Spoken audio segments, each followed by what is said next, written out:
Well, good afternoon, everybody. It's been quite a while since I made a video, and thank you if you found me and come back.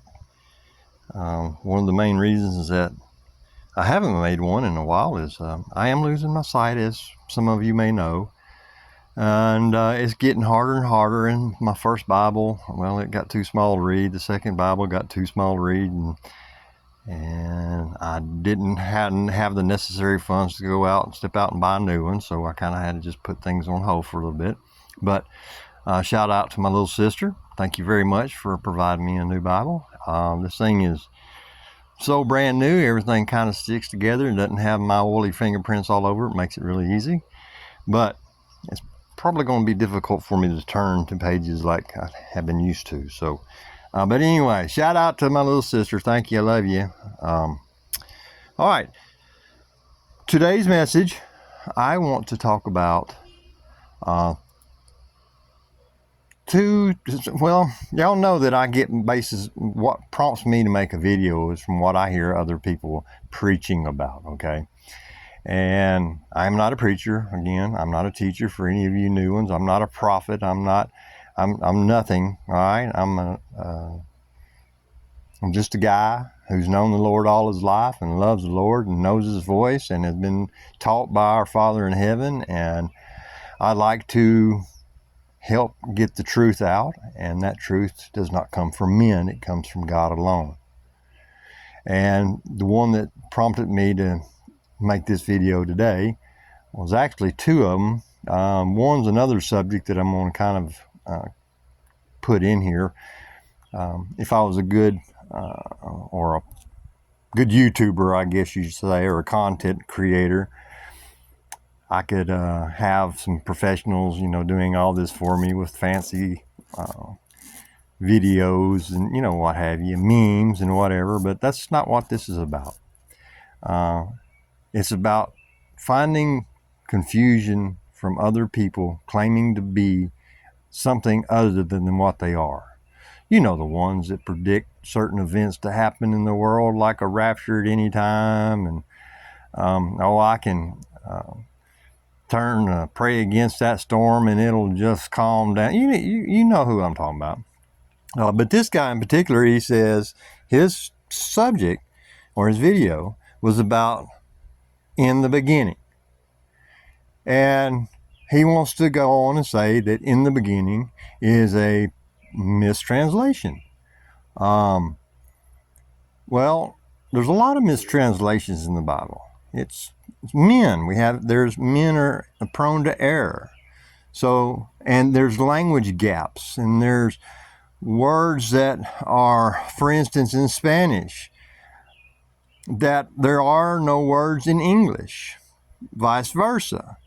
So the translator has got to be able to do their best they can and tie them together. And that's the important part to understand about reading and the relationship and learning the Word of God. The Word of God comes from God through the Spirit, where we live, where He lives, in the Spirit. This is where we worship, is in the Spirit. We don't worship in a church. We don't worship and sing kumbaya, holding hands and hugging one another and patting each other on the back. We don't hold one particular Bible up and say, this is it. No. The relationship and how we learn comes from the Father alone. It does not come from anybody else. Okay? So when you get someone on there that wants to make a whole 35-minute video about the beginning, well, understand, we don't know what the beginning was. We don't know. Neither does Moses. It's pretty well known that Moses wrote the book of Genesis. Moses was around 2,500 years after Adam and Eve. So you're talking about a long period of time. So there's just information that's not been given to us about certain things. And one of those, and I can assure you of, is knowing when the beginning of time and the whole 9 yards. We don't know. We don't know. That's why we do not know how old this earth is. We just don't know. But we can go into, let me see if I can, again, this is a new Bible. And it's going to be difficult. Where am I going? Oh, I know where I'm going. Bear with me. This is so new, it all sticks together on me. Okay. But we can go and back this up, what I just said up. And we're going to go to Proverbs 8:22. 8:22. The Lord possessed me in the beginning of his way, before his works of old. I will set up from everlasting, from the beginning, or ever the earth was.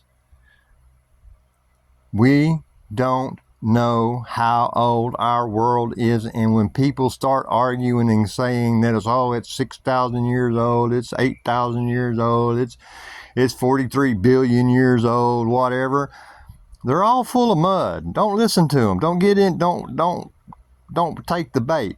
All right. They don't know. We don't know, but we do know what the ancient men have learned and they have recorded, and then we take all this information and then we go to the Father with it. So you go to the Father with this question, well, Lord, how old is this earth? Well, he's not going to come down to you and he's not going to go, oh, well, Rains, if you will hang on to your hat, it is 1.2,533,415,919 days old. See, we don't go through all that. That's not how this all works. And to get into the legality of these things is not proper worship, and it's not proper living for God. Okay? So don't let people get to you with their videos about how old the world is, what they think the world is. Let them be. Let them debate each other. But it's not for us who seek the Father, okay, and have that relationship with him. All right. Now, the other parts I want to talk about is those that say God created animals for man to eat. No, he didn't. I'm sorry to you beef lovers out there, okay? It's not specifically anything wrong with eating meat. We find that when it's starting to be written about men being provided meat by God is when, in Moses' time, all right, that's the same thing people are going to say, oh, you can go in Genesis 9, okay? And 9 or 6, I don't know. I didn't study that, so I'm not going to go there. But when the Israelites were doing their 40-year march, they grumbled and griped and moaned and cried and groaned, and that's when God provided them the fowl of the air. Man was displeased with the food God had provided them. So it's because of man's weakness that meat was even given to them to eat, to be a pacifier, to shut them up. So God did not create the animals for man to eat. Not in the beginning. In fact, in the beginning, God created animals first. And then he created man to watch and take care of them and be the husbandman. Okay? God created animals first. So there again, we're talking about me. It's not about us. You gotta get out of the mentality, we're the only. No, get out of that mentality. Stop thinking about it that way.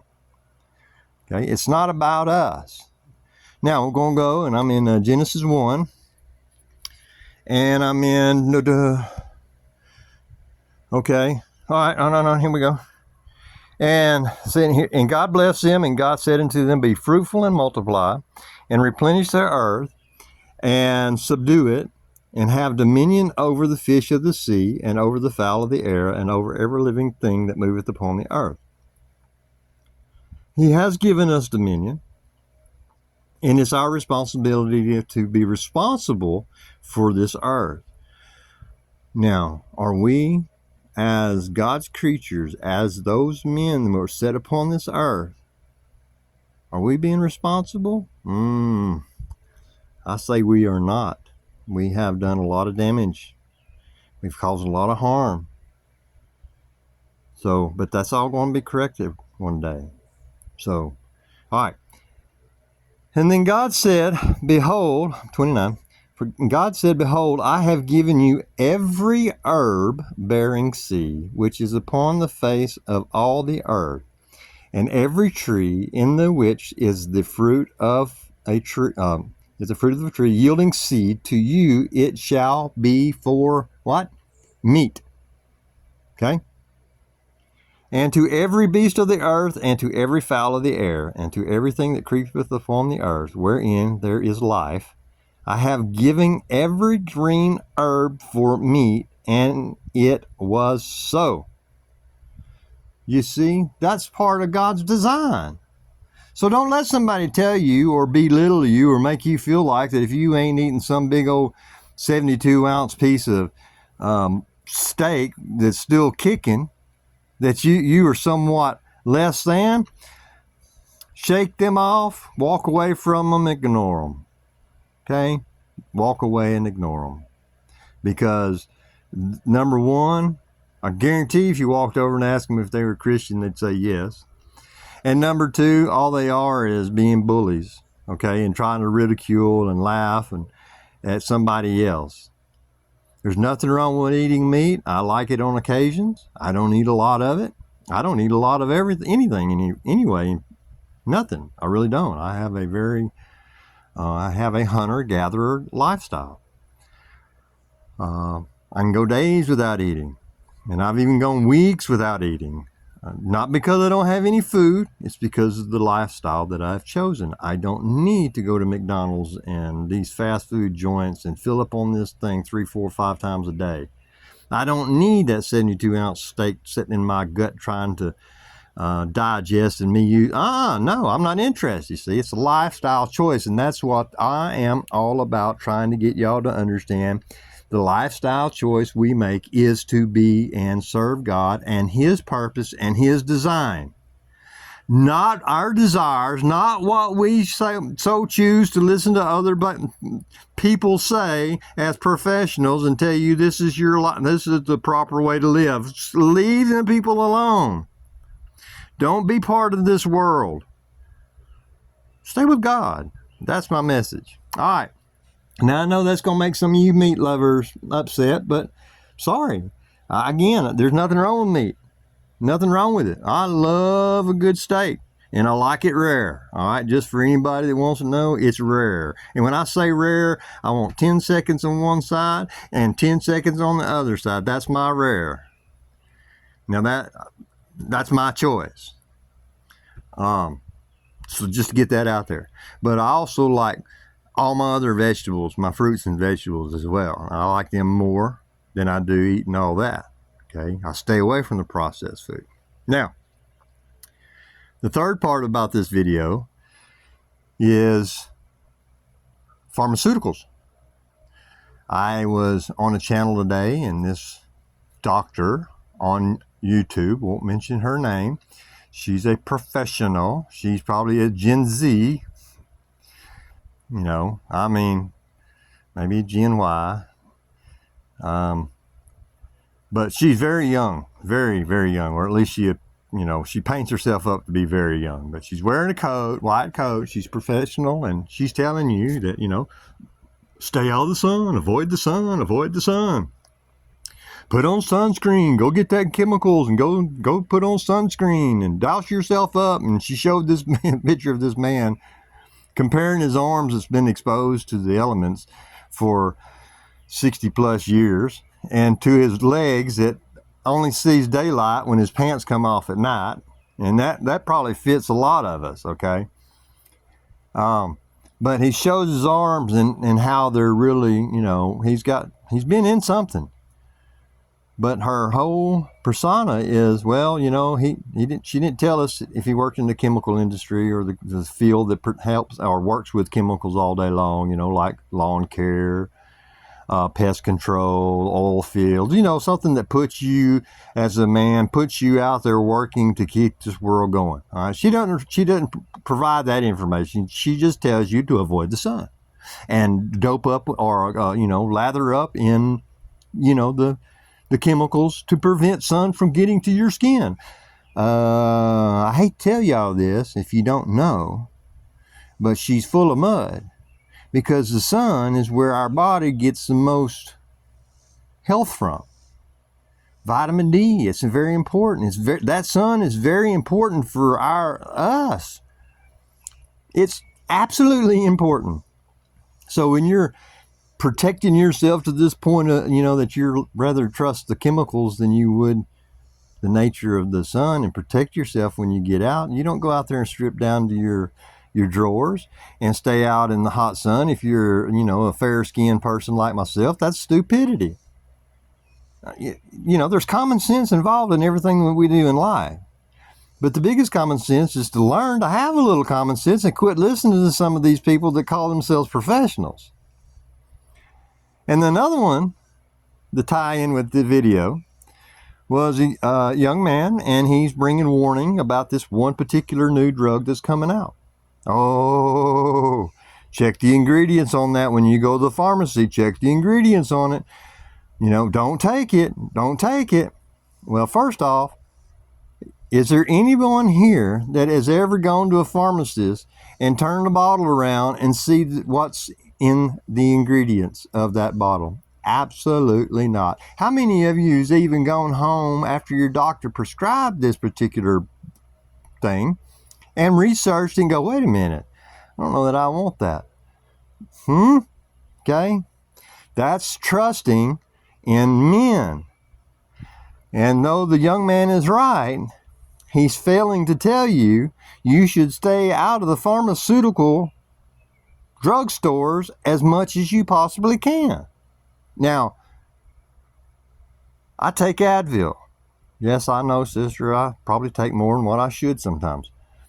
But I don't go sit and getting full and, up whatever the doctor tells me every time he tells me I farted backwards or something. Oh, here, take this one.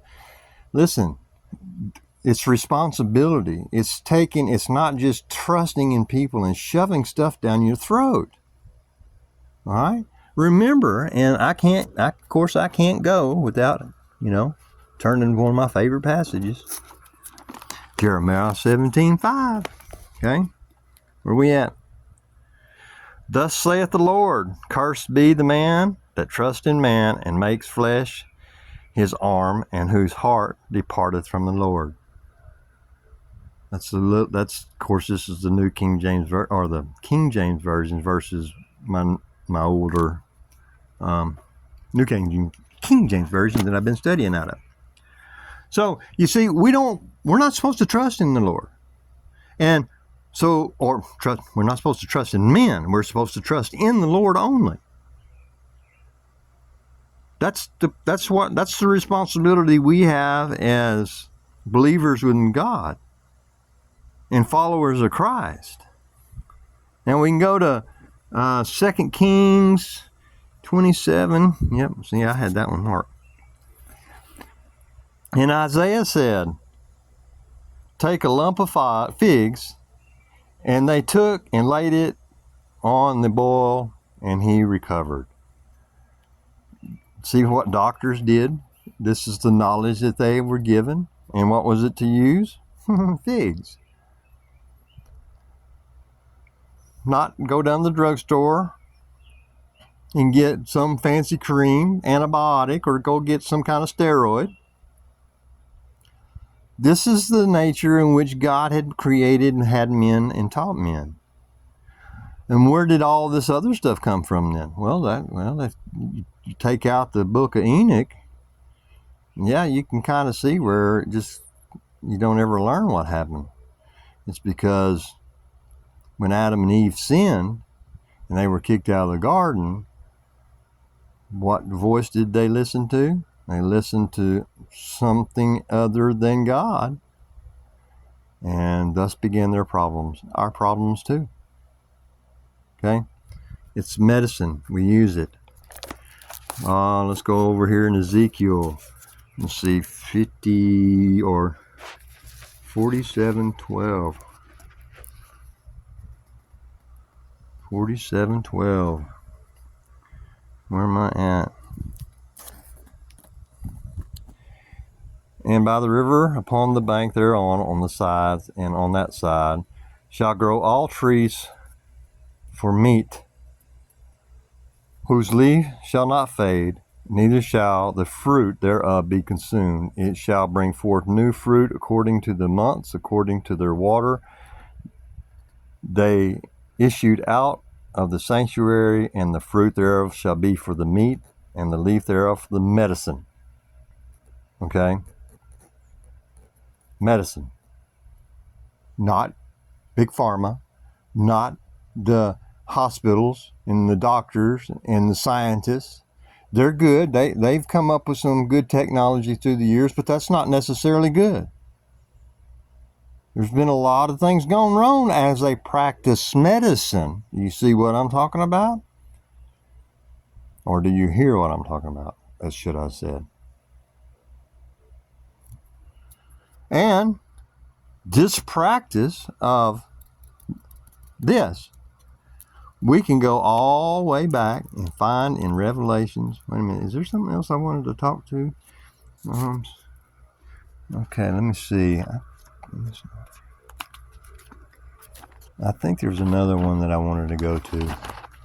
I think it was in Psalms.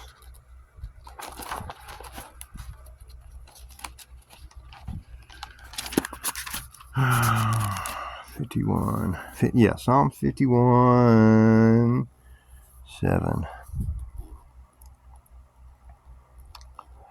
Purge me with hyssop, and I shall be clean. Wash me, and I shall be whiter than snow. Listen, our drugs are not man-made. They're not chemicals. We got to start listening to God and getting on the path with Him.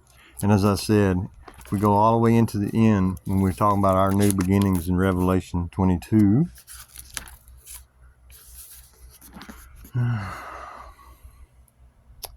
And He showed me a pure river of water of life, clear as crystal, proceeding out of the throne of God and of the Lamb. Again, God and of the Lamb.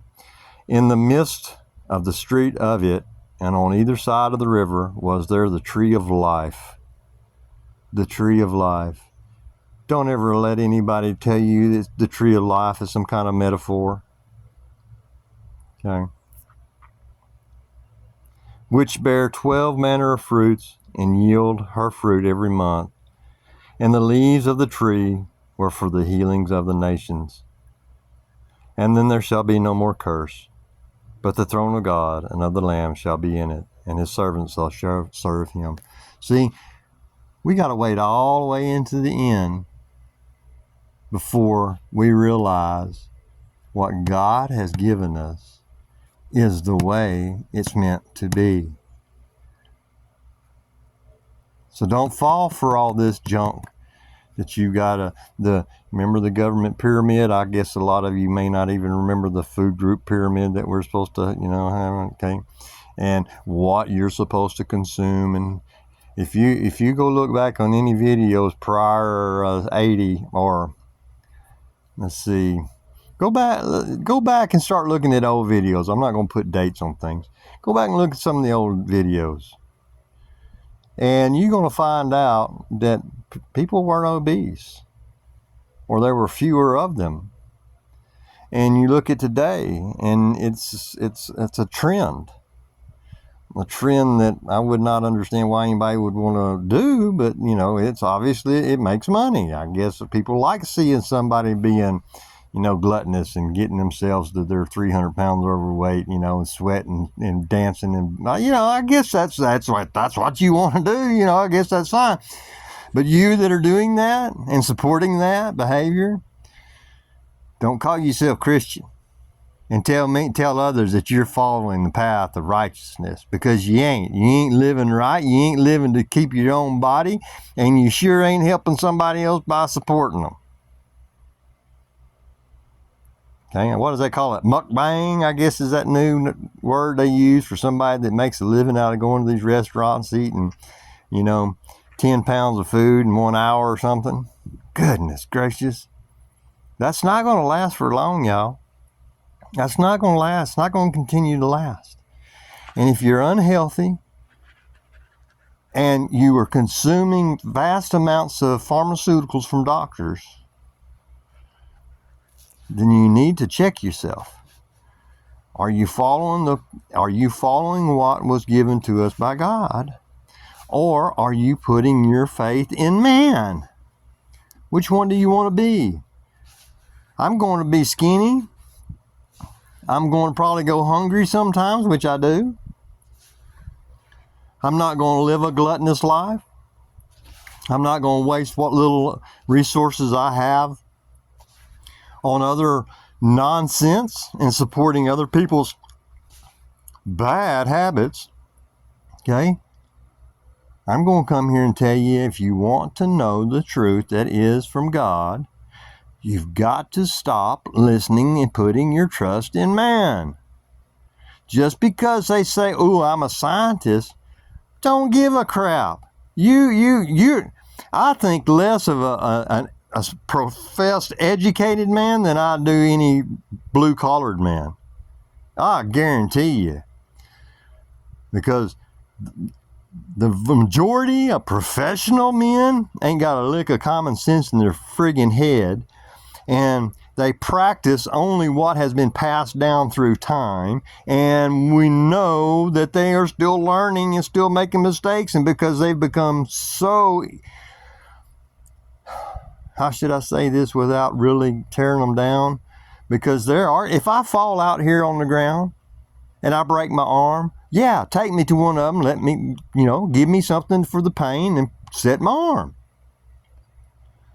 But just because I, pass gas, don't mean I need to be running to the pharmaceutical company and getting something for it. Or if I can't pass at all, maybe I need to start looking at my diet. Maybe I shouldn't eat that 72-ounce steak. Rare. Okay? See? Don't live a gluttonous life. And again, I'll say this to anybody that's probably new hearing this. You cannot believe what men tell you. Any man that'll tell you that you have to listen to them because they're educated is a man you should run from. You will know his intelligence when you start listening to him. Okay? I was been in a conversation with a guy who is a self-professed scientist and an engineer. And he challenged me to prove him that he was smarter. Yes. And you know it. You see it out here. Everybody's professionals out here on YouTube and the comments. Nothing wrong with having opinions, but when you start professing yourself and you challenge somebody else, well, get ready. Well, guess what happened? Couldn't answer a single question that I give him. Not one. Nothing.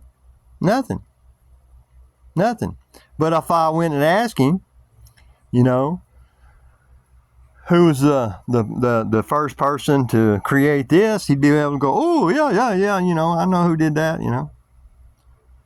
He's conditioned. Don't listen to these conditioned people. Listen to God.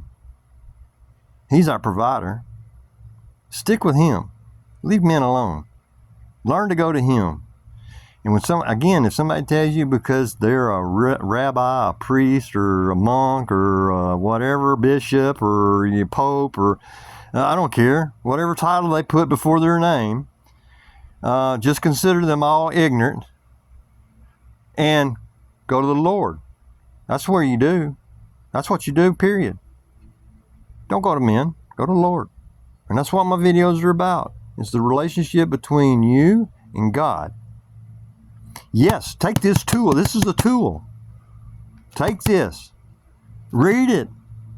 Listen to the preacher, the priest, the rabbi, the Buddhist, or the monk, or the pope, or the Baptist church leader, whatever. Listen to them if you want to. I do. But I don't put my trust in them one iota. If they say something good, great. I'll go study and learn from it. But I'm going to go to the Father. I'm not going to go to them. So that's my suggestion to y'all. Don't worry about somebody and how their education tells you what one particular word means or does not mean. They don't know. We don't know the age of this world. Don't let them ever try to get you into that argument. Okay? We know in the beginning what God created for us is our medicine and our provisions of life. And it's not killing and eating a cow. And I say that because that's usually how I like them. Again, I like them rare, you know. Thump them in the head, wipe their butts, and put it on a plate. That's the way I like it. No, that's unhealthy to live this way. There's nothing wrong with it on occasion. But to live and promote and support that single lifestyle, nah, that's never been in history, ever. It's only been today, and this internet's caused that. So, don't trust in medicines.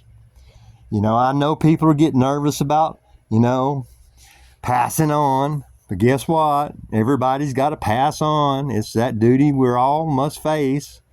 You don't have an escape, rapture believers. You're going to be right here. You're going to endure to the end, hopefully. Okay?